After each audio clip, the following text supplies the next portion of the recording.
부분 다 나갔어? 네. 활단안에서는 크게 어려운 부분은 없는데 나중에 비열 나오는 부분 거기에서 계산 문제가 조금 나올 수가 있습니다. 자, 첫 번째 열에 관해서 한번 해보면요. 우리가 온도라는 단어는 일상생활에서도 너무 많이 사용하지. 그래서 온도라는 거는 물체의 차갑고 뜨거운 정도를 수치로 나타낸 것이다. 얘는 차갑고 뜨거운 정도도 되지만 입자의 운동이 활발한 정도를 나타내는 물리량이기도 합니다. 입자 운동이 얼마나 활발하냐 그거를 나타내는 물리량이기도 하고 이때 주의해야 될 게 조금 이따가 열을 할 건데 열이랑 온도가 굉장히 비슷해 보이지만 두 개는 다른 거예요. 열은 에너지고 온도는 에너지라고는 표현을 하지 않아요. 그래서 두 개 조금 다르다는 거. 그 다음에 온도에는 두 가지 종류가 있지. 우리가 일상생활에서 쓰는 섭씨온도 그리고 섭씨온도에 273 플러스 한 개의 절대온도 두 개가 있고요. 이 두 개를 결정을 할 때는 두 개의 기준이 달라요. 그래서 섭씨온도는 기준이 뭐냐면 물 1기압 상태인 물에 어느 점을 0도라고 잡은 거고 끓는 점을 100도라고 잡은 거죠. 처음에 0도, 100도 이 온도가 먼저 있었던 게 아니고요. 물이 얼 때 온도가 일정하네. 그거를 우리는 0도라고 부르자. 물이 끓을 때 온도가 일정하네. 그 온도를 100도라고 부르자. 이렇게 해서 물에 어느 점만 끓는 점을 이용해서 섭씨 온도로 나타낸 겁니다. 그래서 섭씨 온도는 단위를 사용을 하게 되고요. 이때 무조건 1기압일 때 기압이 달라지게 되면 끓는 점이 달라졌지. 기압 높아지면 끓는 점? 어떻게 돼? 높아지죠? 기압 높아지면 끓는 점 높아집니다. 그래서 1기압일 때 물에 어느 정도 끓는 점을 기준으로 섭씨 온도 결정한 거고 절대 온도는 입자의 운동 입자의 운동을 활발한 정도 그거를 기준으로 절대 온도를 나타낸 거고요. 절대 온도 쓸 때는 단위 켈빈 사용하게 되죠. 그래서 절대 온도와 섭씨 온도 관계 나타내면은 절대 온도는 섭씨 온도 더하기 273 해주면 됩니다. 그래서 섭씨 온도가 0도다. 그러면 그때 절대 온도는 273 켈빈이 될 거고요. 절대 온도가 0 켈빈이다. 그거를 섭씨 온도로 나타내면은 마이너스 273도가 됩니다. 그래서 절대 온도와 섭씨 온도 관계 당연히 알고 있어야 됩니다. 그래서 두 가지 종류의 온도를 봤었고 이때 아까 내가 입자 운동이 활발한 정도를 온도라고 표현을 했는데 그러면 온도가 높아질수록 입자 운동 어떻게 돼? 입자 운동은 활발해지는 거를 볼 수가 있습니다. 그래서 온도가 높을 때 입자 운동 활발해지는 거 보면은 예시가 안 나와 있나?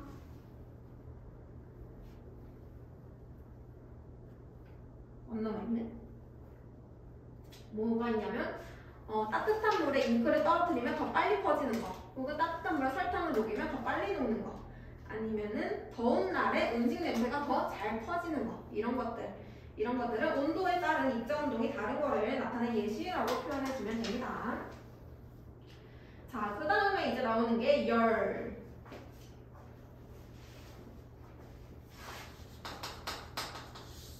방금 얘기했듯이 열이랑 온도는 다른 거고요. 열은 에너지를 나타내는 물리량입니다. 이때 열은 무슨 에너지냐면 온도가 높고 고온에서 온도가 낮은 곳으로 에너지가 이동을 하게 되고요. 이때 이동하는 에너지를 열이라고 표현하죠. 고온에서 저온으로 이동하는 에너지를 우리는 열이라고 표현을 한다. 그래서 얘는 무조건 고온에서 저온으로만 이동을 할 수 있고요. 저온에서 고온으로는 절대 이동을 하지 못하게 됩니다. 그래서 이 열의 이동을 할 때 열을 전달을 해줄 건데 그 전달 방식이 책에 나와 있는 것처럼 세 가지가 있어요. 얘는 엄청 중요한 내용입니다. 별표. 세 가지를 구분하는 문제도 많이 나올 겁니다. 그래서 첫 번째, 전도의 방식으로 열을 전달할 수도 있고, 두 번째, 대류의 방식으로도 전달할 수 있고, 세 번째, 복사의 방식으로도 전달을 할 수가 있어요. 각각의 경우를 보게 되면은 전도는 먼저 고체 물질에서 전달하는 거를 전도라고 합니다. 예를 들면은 고체가 있다. 그럼 이 고체 안에 막 입자들이 이렇게 따뜻하게 붙어 있겠죠.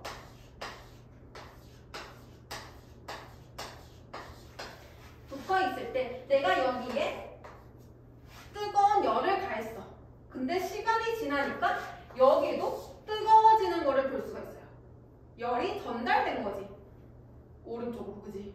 그래서 전달이 될 때 이 입자들이 움직이는 게 아니고 자기가 가진 에너지를 옆에 있는 이웃한 입자한테 계속 전달을 해줘요. 입자가 움직이는 게 아니고요. 입자가 가진 에너지를 이웃한 입자에게 전달하는 방식을 전도라고 해요.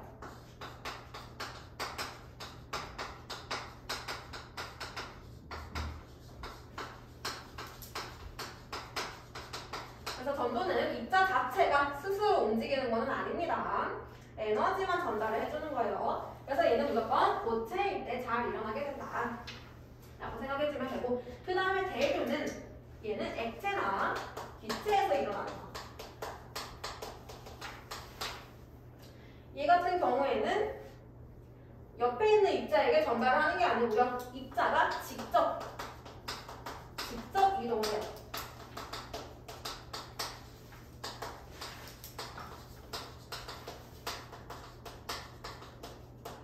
열을 가지고 있는 입자가 직접 이동을 해서 열을 전달하는 방식을 대류라고 하고, 대류할 때 나오는 거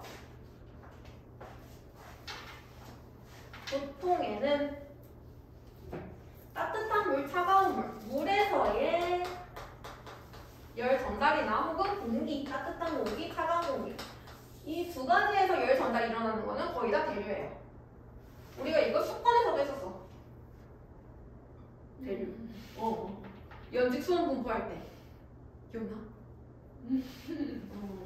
그래서 막 대류가 안 일어나가지고 물질견 살아나고 기억나? 그래서 그때 보게 되면은 온도에 따라서 물이랑 공기는 밀도가 달라진다 그랬지? 실망. 온도가 높아지게 되면은 물이나 공기들은, 액체나 기체들은 부피가 변할 수가 있어. 질량은 안 변하고 부피가 커질 수가 있기 때문에 밀도는 작아진다 그랬죠? 온도 높아지면 밀도 작아지게 되고, 따라서 밀도 작으니까 얘는 위로 올라가려고 하고요. 온도가 반대는 뭐야? 낮은 애들은 부피가 작아지면서 밀도가 커지고 얘는 아래로 가라앉으려고 한다. 그래서 우리가 물을 끓이게 되면은 불을 아래쪽에만 가열을 하는데 전체적으로 따뜻해지는 거. 아래쪽에 가열해서 따뜻한 물이 있을 거고, 위쪽에는 가열이 안 되니까 차가운 물이 있을 거야. 근데 시간 지나면 다 따뜻해지죠? 그 이유는 따뜻한 물이 위로 올라가려고 하고 차가운 물이 아래로 내려오면서 얘네가 계속 섞이게 되는 거죠. 이때 일어나는 전달이 대류예요. 오케이? 그래서 공기도 마찬가지로, 공기도 따뜻한 공기와 차가운 공기 서로 이동을 하면서 대류가 일어나게 됩니다. 그 다음에 복사는 전도와 대류랑 다르게 얘는 열 전달하는 입자가 없어요.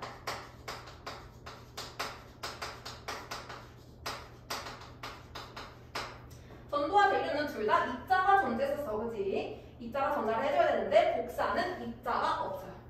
입자가 없이 그냥 전달이 되는 거. 열 자체가 전달이 되는 거.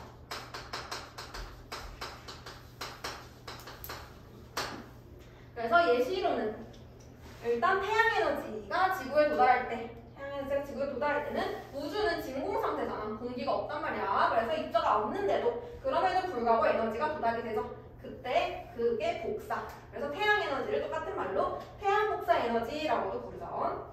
그 다음에 또 하나, 난로를 폈을 때. 자, 난로를 폈다.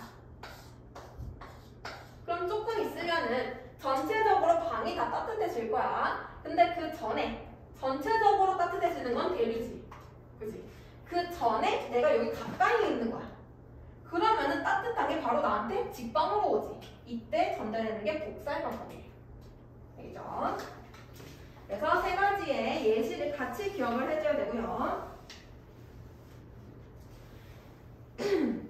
우선은 전도. 전도 보면은 고체에서 입자의 운동이 이웃한 입자에게 차례로 전달되어 열이 이동하는 방법이다. 전도에 의한 현상 나와 있죠. 전도가 일어나기 위해서는 무조건 입자가 같이 붙어 있어야 되지. 열을 전달할 수 있는 입자가. 그래서 얘는 고체라고 하더라도 이 고체가 접촉하고 있어야 돼. 고체가 떨어져 있으면 전도 안 일어나. 알겠죠? 고체가 접촉하고 있을 때 전도가 일어나게 되고요. 그리고 고체마다 전도를 할 수 있는 정도가 달라. 어떤 물질은 전도가 엄청 잘 일어나고 어떤 물질은 전도가 엄청 안 일어나는 물질들이 있어요. 그래서 종류에 따라서 정도가 다르게 되고요. 그거를 전도도라고 얘기해요. 전도가 되는 정도. 전도도. 전도도가 크다라는 말은 전도가 잘 일어난다. 온도 변화가 크다. 라는 말이에요. 전도도가 크다. 열이 잘 전달된다. 온도 변화가 크다. 그래서 보통 전도도는 금속 물질이 비금속보다 큽니다. 금속, 철, 알루미늄 이런 것들. 비금속, 나무, 유리 이런 것들. 그래서 이걸로 나오는 예시가 겨울철에 바깥에 의자가 있는데 하나는 철로 된 의자고 하나는 나무 의자야. 어떤 게 더 차가울까? 똑같아. 네. 그 과제 똑같다 그랬는데 온도는 의자의 온도는 똑같다 그랬어요. 하지만 내가 느끼기에는 철이 더 차갑다고 느껴진단 말이야. 철이 더 전도도가 크기 때문에 똑같다라고 했다고? 네. 그냥 두 개의 온도는 똑같은데 자기가 느끼기에 금속이 더 전도도가 높아가지고 더 차갑게 느껴지는 거라고 했어요. 그러면 저렇게 기억을 해야겠네. 오케이. 온도는 나무 의자와 철 의자가 똑같다.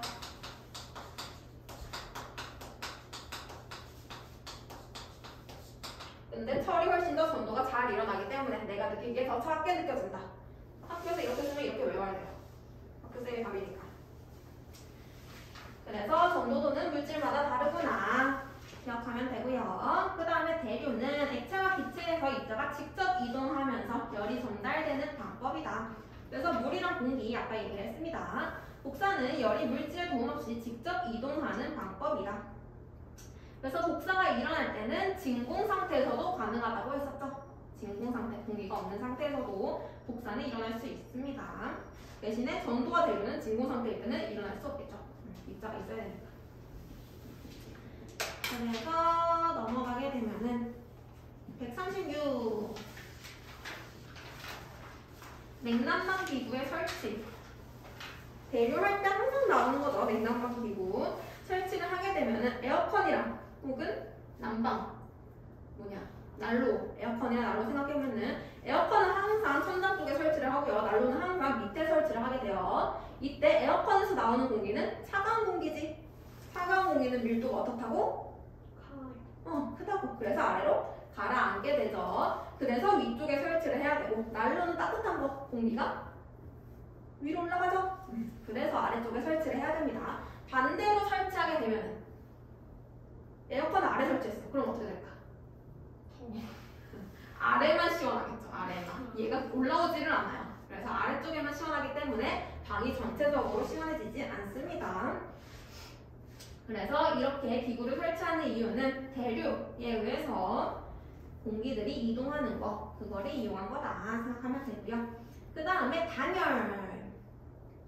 단열은 차단하는 거죠. 열의 이동을 차단하는 거를 단열이라고 얘기를 해요. 근데 단열이라고 하면은 항상 애들이 물이 뭐 따뜻한데 그거를 식지 않게 하는 거는 잘 알아. 그치? 따뜻한 거를 유지하는 거. 근데 단열은 열이 이동을 안 하는 거기 때문에 차가운 것도 유지를 해줘야 돼. 그래서 그거를 애들이 잘 기억을 못 하더라고요. 난방뿐만이 아니라 냉방을 할 때도 단열은 당연히 필요합니다. 온도를 유지하는 거기 때문에. 자, 그래서 단열을 할 건데 열이 이동하는 거를 막아야 돼. 열이 이동하는 방식이 뭐 있다고요?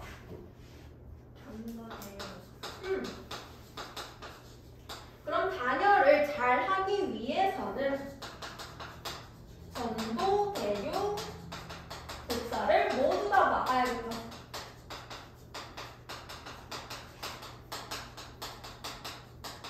모두 다 차단을 시켜야지 단열이 잘 일어나. 그 다음에 열을 차단하는 물체, 단열재. 보통 뽁뽁이 아니면 스티로폼 같은 것들을 단열재라고 표현을 하고요. 단열재의 원리를 보게 되면은 내가 방금 얘기했던 스티로폼이나 뽁뽁이나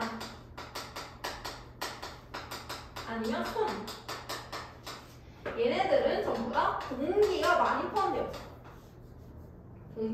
공기가 포함되어 있으면은 고체들이 접촉을 못하죠. 그래서 공기가 많다 그 얘기는 전도를 막는 겁니다.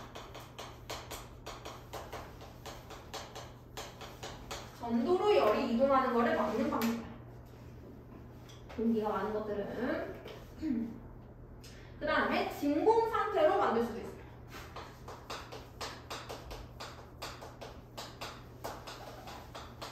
진공 상태는 입자가 없으니까 전도도 안 일어날 거고 대류도 안 일어나겠죠. 전도와 대류를 모두 차단한다.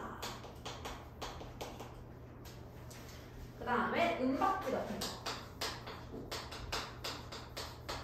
은박지나 은도금 이런 것들은 열이 나갈 때 다시 반사가 되는 거울처럼 반사가 되는 거기 때문에 얘는 복사를 차단하는 거죠. 복사를 차단하는 방식. 그래서 각각이 어떤 방식을 차단하는지 기억을 해둬야 되고요. 여기 보면은 단열에 이용해서 보온병이랑 주택의 이중창 예시로 나와 있습니다. 보온병에 보면은 이중마개의 플라스틱이 돼요. 이중마개. 이중마개라는 거는 마개가 있을 때 마개 사이에 공기가 있다라는 얘기예요. 마개를 이중을 하고 그 사이에 공기를 넣었다. 공기? 뭘 차단한 거라? 전도. 공기는 전도. 그래서 이중마개는 전도를 차단한 거고요. 이중벽 사이에 진공, 전도와 대류 차단한 거. 보온병 내부에 은도금, 복사 차단한 거죠. 그 다음에 주택의 이중창. 벽돌, 벽과 벽 사이에 스티로폼도 전도를 차단한 거죠. 공기 포함되어 있으니까. 이중창 사이에 공기층, 공기, 전도를 차단한 거죠. 그래서 그렇게 기억을 해주시면 되고요. 플러스 강의에 보면은 2번 단열의 이용, 여기서 여러 가지 이용 나와 있으니까 이것도 한 번씩 읽어보세요.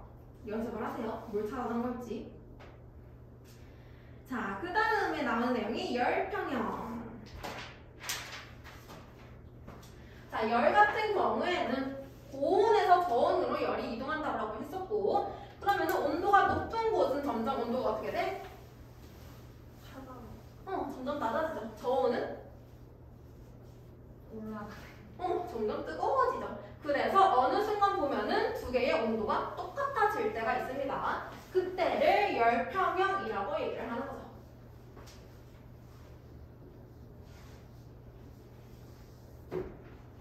그래서 열이 이동을 하는데 고온에서 저온으로 이동을 했다. 그러다 보니까 어느 순간 온도가 똑같아졌더라.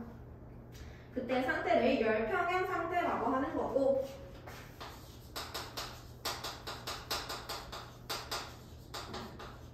열평형 상태가 되면은 두 개의 물체는 더 이상 온도 변화가 없겠죠.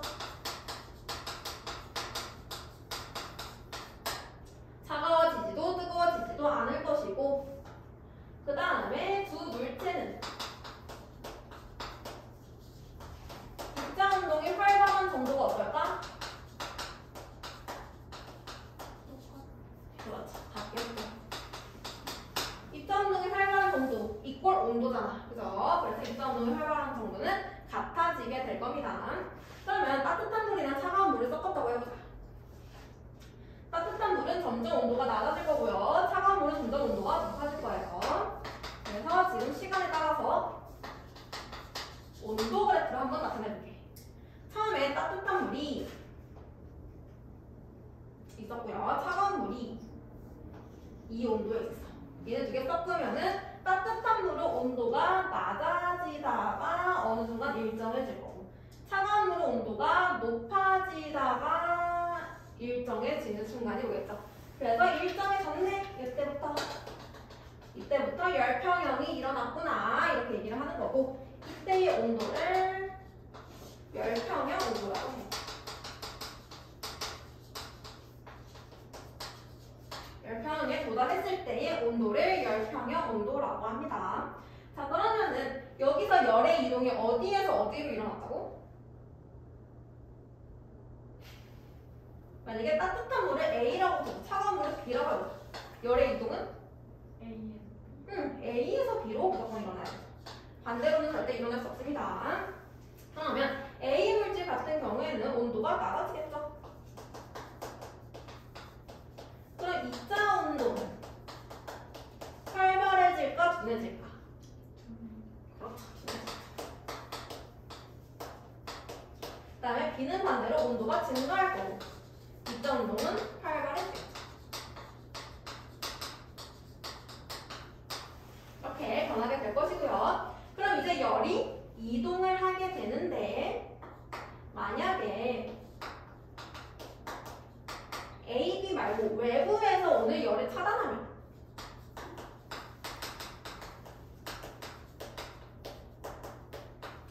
외부로부터 흡수하는 열이나 방출되는 열이 없다라고 가정을 하는 겁니다.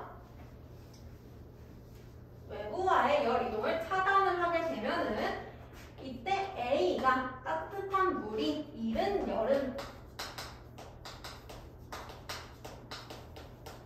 당연히 B가 얻은 열의 양이랑 똑같겠다. 그죠? 에너지 자체는 절대 생성되거나 소멸될 수가 없어요. 그래서 A가 잃은 만큼 전부 다 B로 이동을 합니다. 에너지가 잃은 열의 양은 B가 얻은 열의 양이랑 똑같을 수밖에 없다 라고 기억해두면 되고, 그 다음에 열평형 온도를 보면은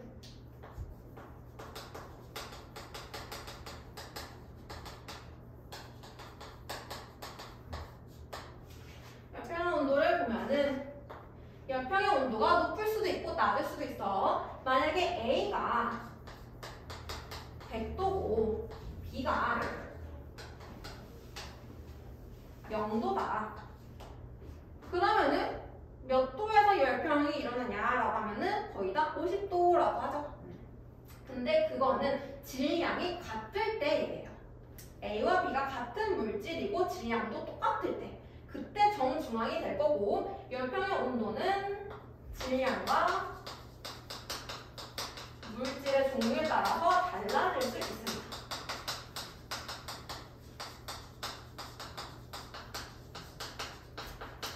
무조건 중간 온도에서 열평이 일어나는 게 아니고 질량이랑 물질의 종류에 따라서 달라질 수가 있어. 그러면 같은 물질일 때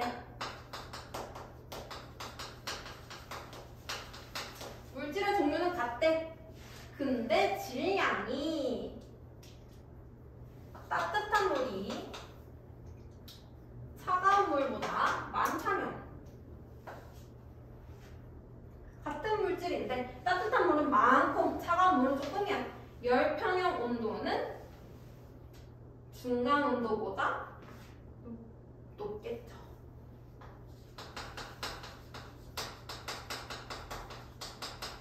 좀 더 높은 온도에서 열평이 일어나게 될 거고, 반대로 따뜻한 물이 차가운 물보다 적다. 그러면은 좀 더 낮은 온도에서 열평형이 일어날 겁니다. 그죠?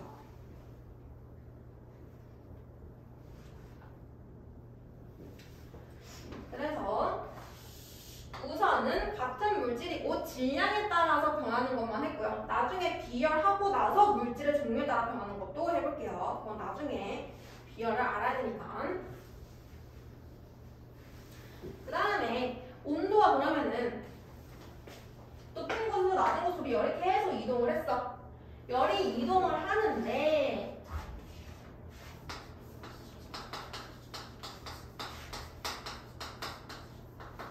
열의 이동은 당연히 두 개의 온도 차이가 클 수도 있어.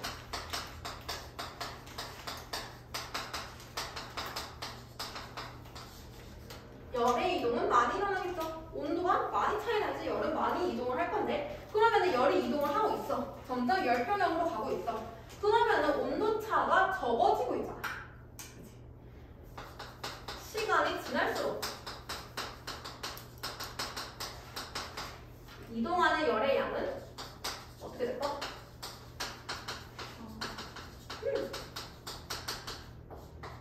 감소하게 된다.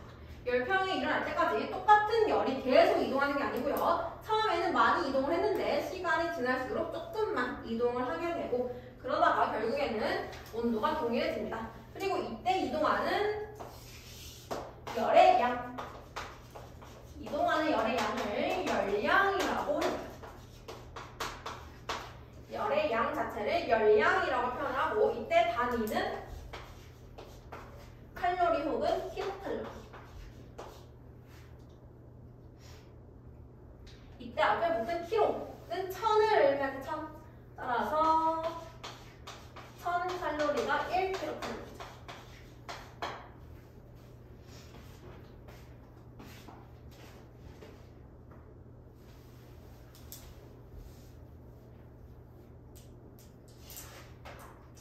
그래서 열평형을 했고요. 밑에 2번 열평형 상태의 이용 온도계로 온도를 측정한다. 온도계의 원리 자체가 온도계 안에 액체가 들어있지. 근데 걔가 조금 따뜻한 곳에 있어. 그러면 온도가 올라가잖아. 왜 액체가 위로 올라갈까?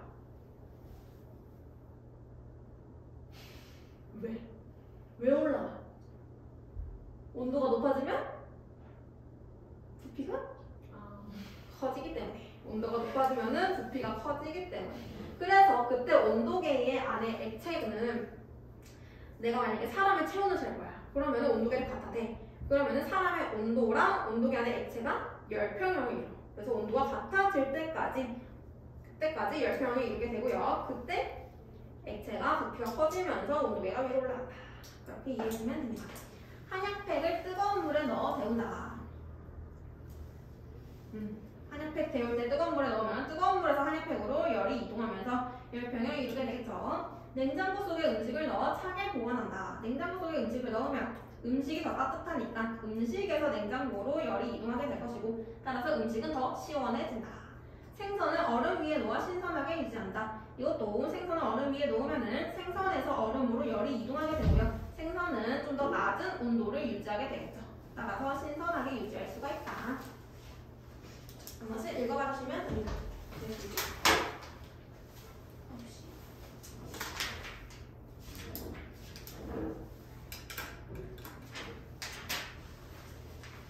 그러면 문제를 좀 풀어볼게요. 135, 137.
됐어? 다음 맞춰볼게요. 1번에 활발해 두네. 2번에 다 가나.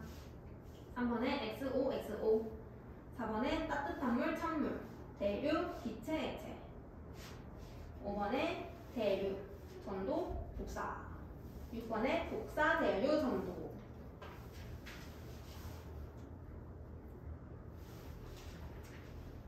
7번 넘어서. 7번에 위로 A 아래로 B. 8번에 XXOO.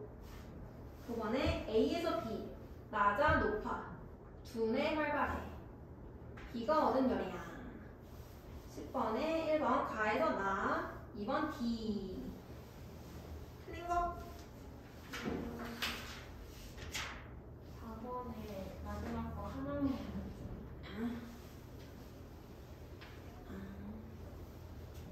김록 대류는 두 개다.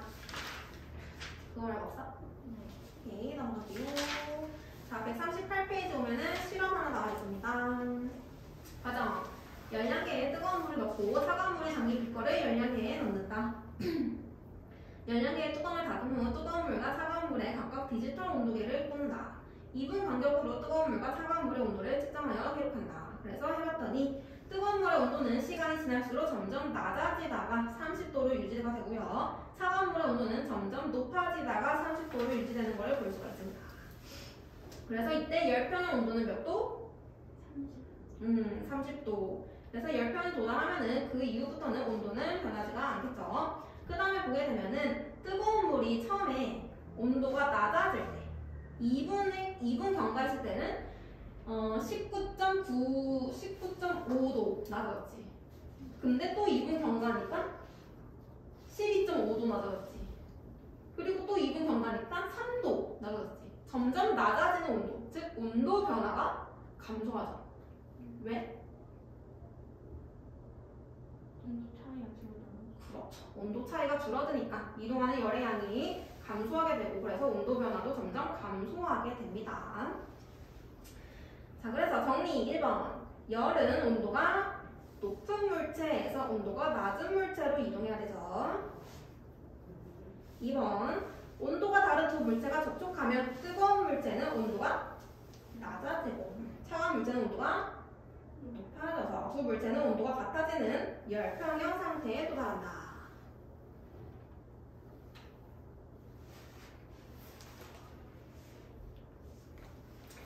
다음에 139페이지 올게요.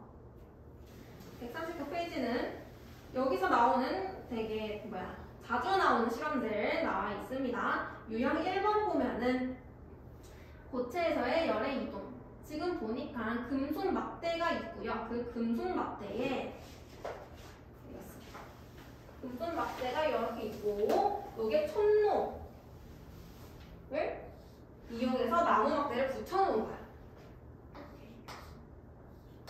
지금 촛농은 고체 상태. 그리고 나서 이를 한쪽을 금속을 가열해줘. 그러면 열이 전달이 되겠지.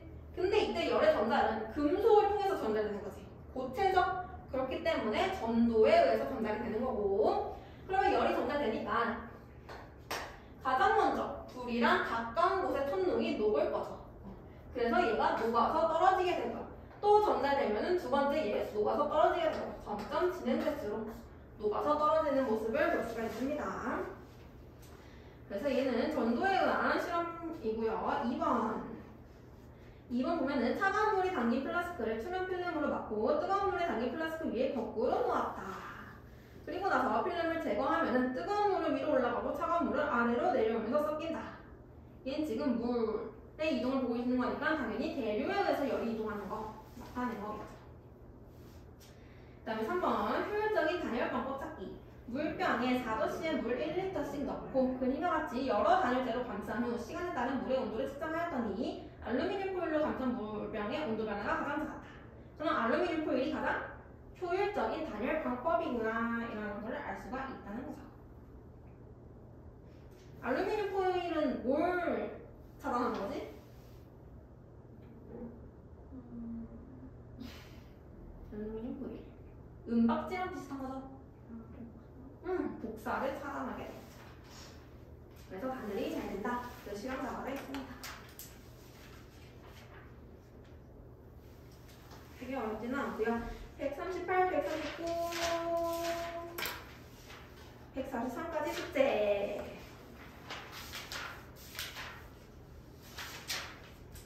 그리고 우리 조금만 쉬었다가 144페이지부터 진도 다시 나가도록 하겠습니다.